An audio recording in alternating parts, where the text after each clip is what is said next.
Oxirgi ko'rgan videoyim mani juda ham qiziq bo'ldi. Menga bu narsa qaysi stranichaligi esimda yo'q, topsam ekranga chiqartirib qo'yamiz. Toshkentda yurishibdi, so'rovnoma o'tkazishyapti.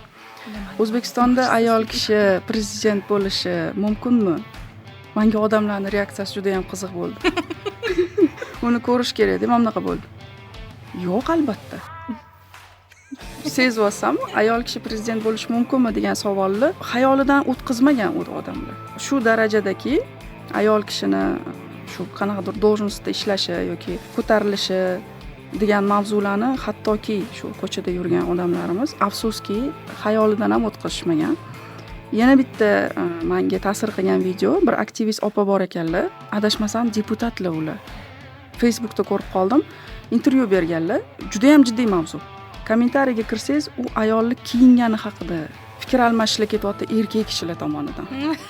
Shunaqa.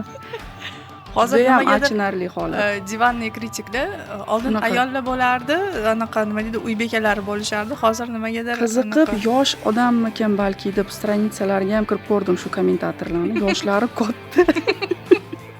Men o'sha kuni xayolimga kelgan narsa chemadan yig'ish bo'ldi-da, to'g'risi. Tushunaman sizni hissiyotlaringiz, menda ham bo'lib turadi bir-bir.